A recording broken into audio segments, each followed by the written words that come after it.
반갑습니다. 국내 고려인 사회 형성과 발전의 6차 시 강의를 시작하도록 하겠습니다. 6차 시 강의의 주제는 투르크멘스탄의 체제전환과 변화입니다. 투르크멘스탄은 농사를 짓기 힘든 곳이기 때문에 전통적으로 유목 문화가 존재했고 주요 산업도 목축이었습니다.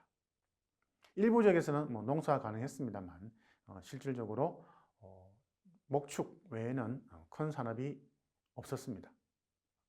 1880년대에 제정 러시아는 이 지역의 광물 자원을 약탈하기 위해서 채굴 산업을 발전시켰고 목화 재배도 활성화시켰습니다. 그래서 기존의 유목 문화를 기반으로 한 목축에서 제정 러시아가 이 지역을 지배하면서 지하 자원과 함께 목화 재배도 활성화되었습니다. 제정 러시아는 지금 투르크멘스탄의 수도인 아슈아바드와 지금의 투르크멘바시를 건설하면서 우즈베키스탄으로 연결되는 카스피해 철도를 건설했습니다.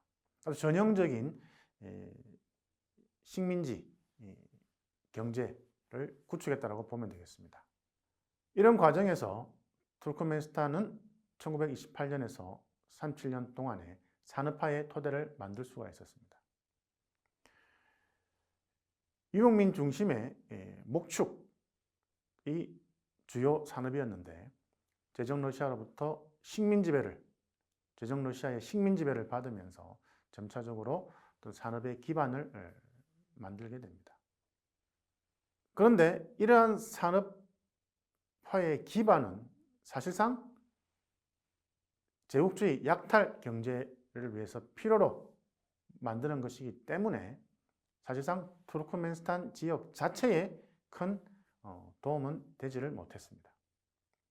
그래서 여전히 투르크멘스탄의 주력 산업은 일부 투르크멘스탄 북부 지역에 만들어진 농경지에서 생산되는 목화였습니다.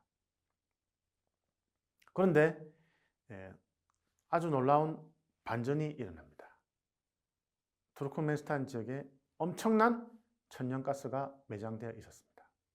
소비에트 연방 시절에 투르크멘스탄 공화국은 석유와 천연가스 생산 지역으로 완전히 주력 산업이 바뀌게 되고 또 이것을 기반으로 한 화학공업도 발전하게 됩니다. 1980년대에 투르크멘스탄은 카자흐스탄, 우즈베키스탄과 마찬가지로 소비에트 연방 공화국 간의 경제협력 체제 붕괴로 경제성장이 부진했습니다. 투르크멘스탄 역시 일부 지역의 목화 재배, 목축, 그리고 가스를 기반으로 한 에너지 자원 생산, 이것이 주력 산업이었습니다. 소비에트 연방의 일국 일산업 정책에 의해서 투르크멘스탄은 일부 목화, 일부 목축, 가스 생산, 여기에 집중되어 있었기 때문에 사실상 투르크멘스탄이 경제적으로 독립하는 데 필요한 다양한 산업은 존재하지를 못했습니다. 그리고 무엇보다 투르크멘스탄도 다른 공화국으로부터 지원을 많이 받아야 되는 그런 구조를 가지고 있었기 때문에 독립 이후에 경제성장을 추진하는 데 많은 어려움을 갖게 됩니다. 투르크멘스탄은 독립 이후에 니아조프가 초대 대통령이 되는데 니아조프는 다른 중앙아시아 국가들 대통령들보다 훨씬 더 강력한 1인 1당 독재체제를 구축하게 됩니다. 이를 바탕으로 그는 강력한 자원개발형 경제성장을 추진하려고 하였습니다만 독립 초기에 너무나도 기반이 없는 그런 상황이었기 때문에 사실은 많은 어려움을 경험하게 됩니다. 그러나 투르크멘스탄은 2000년 이후에 전 세계의 원자재 가격이 폭등하면서 천연가스를 통해서 막대한 이익을 추구하게 됩니다. 2000년 이후에 고유가가 시작됩니다. 1배럴에 $100 이상 가격이 폭등해 버립니다. 이런 상황에서 러시아, 카자흐스탄 이러한 산유국들은 엄청난 혜택을 받게 됩니다. 단기간에 고도의 경제 성장을 달성하게 됩니다. 투르크멘스탄도 마찬가지로 2000년 이후 가스 가격이 폭등하면서 많은 이익을 취하게 됩니다.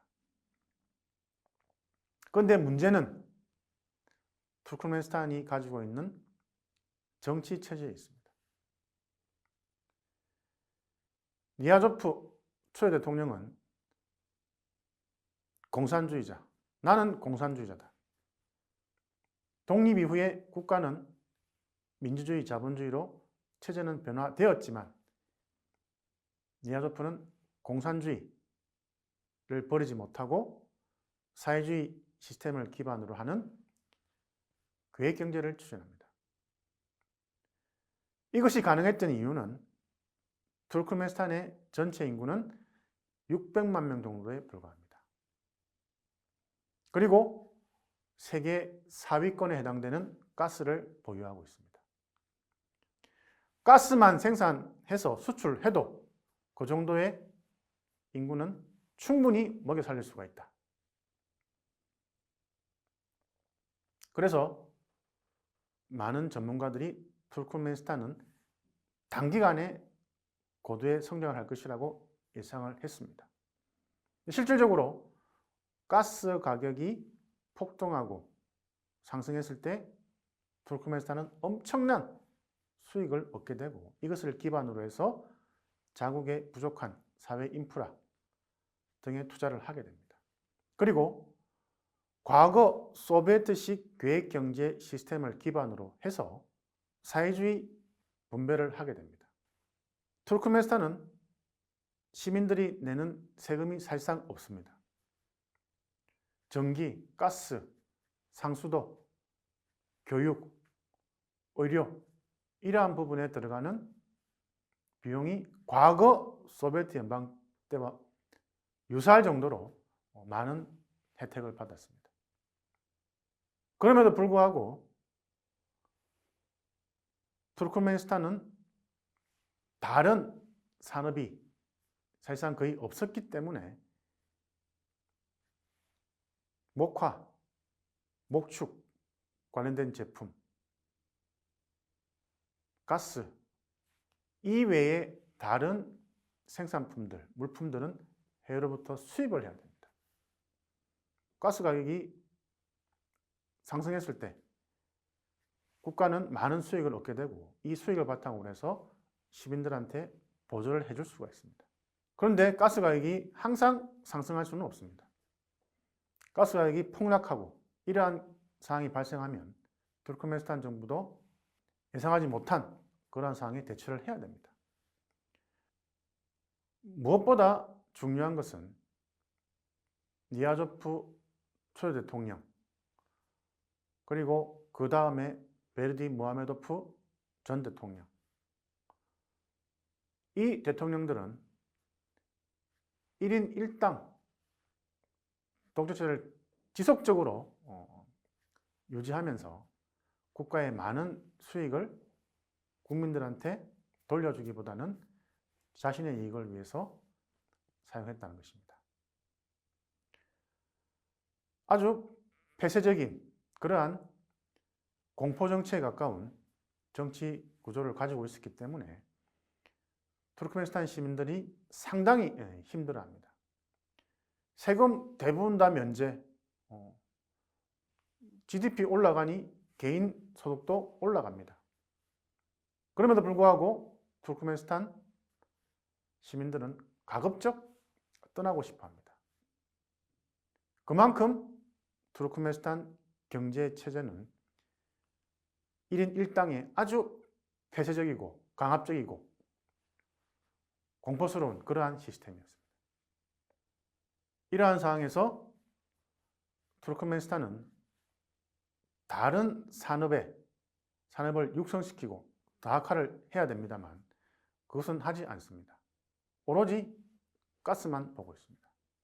그렇기 때문에 산업을 다각화시키지 않는 그런 시스템 하에서 투르크메니스탄 경제가 정체될 수 있는 가능성은 충분히 있다고 봅니다. 3차 강의를 요약을 해드리겠습니다. 첫 번째는 1991년부터 2000년까지 나타난 중앙아시아 5개국의 체제전환 과정과 변화는 고려인이 직면했던 당시의 현실을 이해할 수 있게 합니다. 독립 이후에 체제전환을 하면서 그것이 워싱턴 컨센서스든 베이징 컨센서스든 다 전환기 침체를 경험하게 됩니다.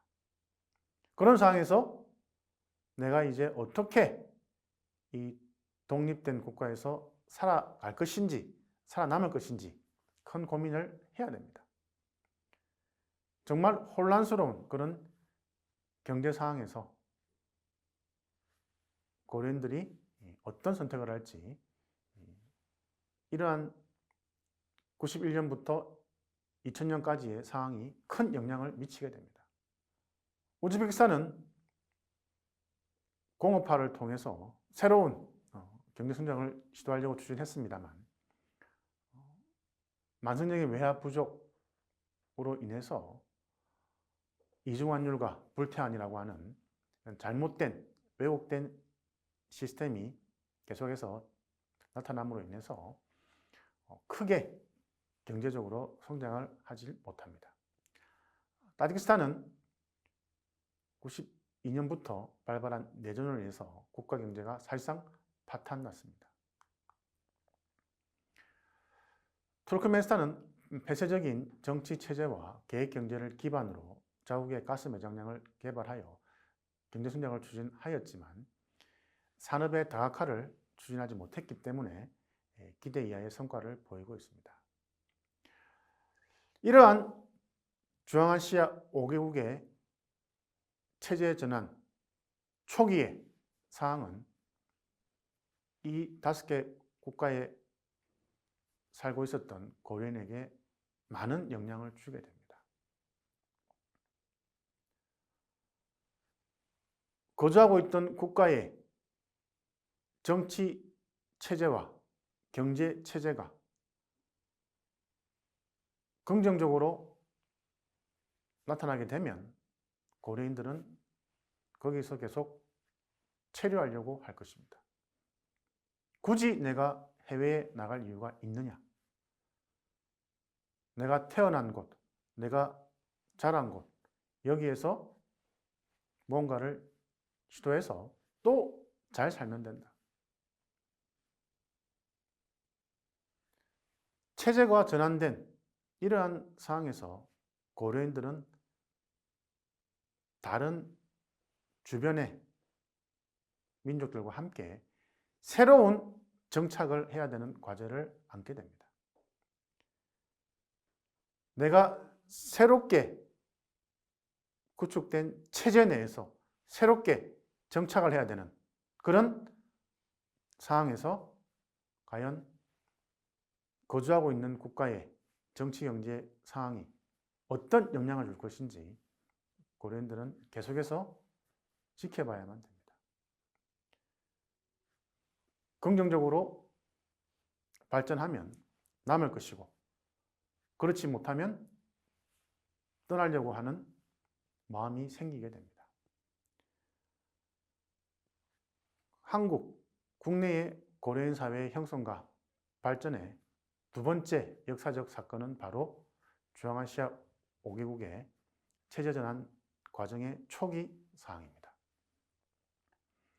이상으로 3주차 강의를 마치도록 하겠습니다. 감사합니다.